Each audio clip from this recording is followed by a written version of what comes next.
So at the end of last year, we did the big progression update, and Mike talked a lot about horizontal progression. And of course, a big part of that is about character customization, and as you build your sort of path and journey towards Pirate Legend, how the rest of the world perceives you. And we've done a lot of great work on IPG, which stands for Infinite Pirate Generator. So Infinite Pirate Generator is a system we've been working on for probably about 4 years now. We always knew we wanted a way to get cool characters in the game without having a million sliders and toggles, and kind of a way for everyone to be able to have a cool character that represents themselves, even if they've got no artistic skill. me.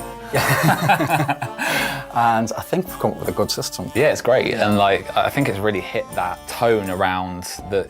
Normally in a game, I would spend 2 hours doing loads of different sliders, and I'd probably get the nose right and then be like, oh, screw it, and then I'd just do whatever. And now it's really nice that you sit there on that, we call it the carousel, and I'm rotating them, and I'm finding someone who kind of takes my appeal of like, what stories do I want to like tell through this pirate? One of the first design considerations we were given was to be the pirate you want to be. And I think just the range of characters you see on the front end, you can imagine a million different stories from them. And then once you get in game and you get the progression system, the different clothes and hair and beards, you can just take that wherever you want. So we've got such a vast range of clothing that from that point on, once you've built your pirate, you then layer it all in. But of course, from a tech art and an engineering perspective, that proves to be quite a problem, right, to solve. Like, how do you wear jackets with trousers and you can mix and match with any body type? Like, it's fascinating work that's gone into that. Yeah, there's a lot of work gone in the background. So at the minute, we've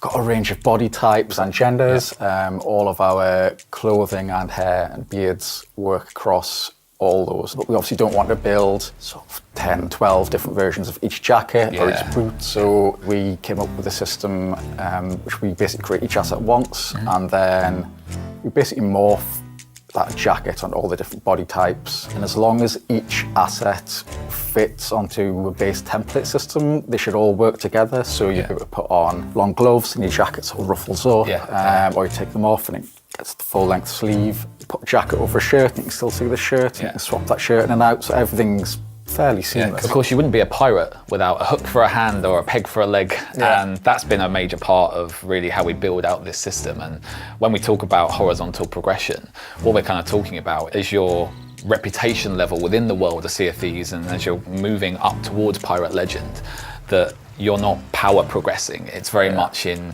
that this item of clothing is exactly the same as this item of clothing, apart from, of course, the cosmetics, and that we want you to wear whatever you feel represents. And I guess chop and change as you go. Yeah, you can mix any sort of styles together, and you can be any sort of pirate you want, but there definitely is a sort of progression of coolness of items. So we've got peg legs and hooks, as you say, and they don't affect your abilities in the game. It's not as if you hobble when you've got a peg leg. And I think as well, like when I think about horizontal progression and what that means to like me as a player, I love that as you progress through companies, you actually gain access to new clothing that other players who haven't progressed wouldn't yet have access to. So again, it's if you see someone wearing like the Red Admiral hat, you know that they're of a different reputation level to you, and that might mean something in the world. And of course, you completely roleplay the opposite, that you could be Pirate Legend and then wear like the worst bilge rat clothes, and no one would notice, and equip the sort of the sailor title above your head, and people are like, oh, what a noob, and then you do a 360 no scope and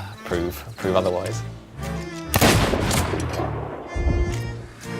So one of our key goals was to allow people to be their own Blackbeard.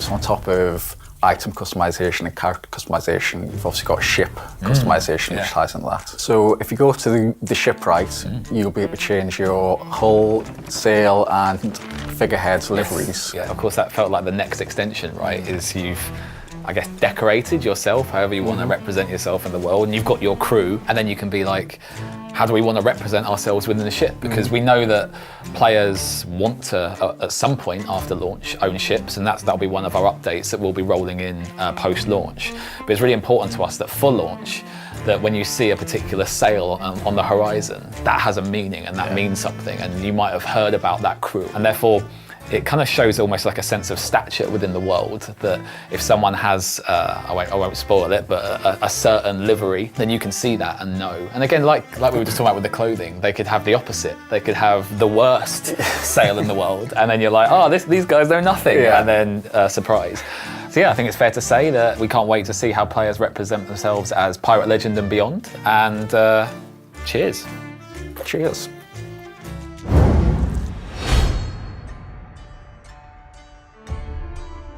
Pre-order now to receive the Black Dog Pack when the game launches.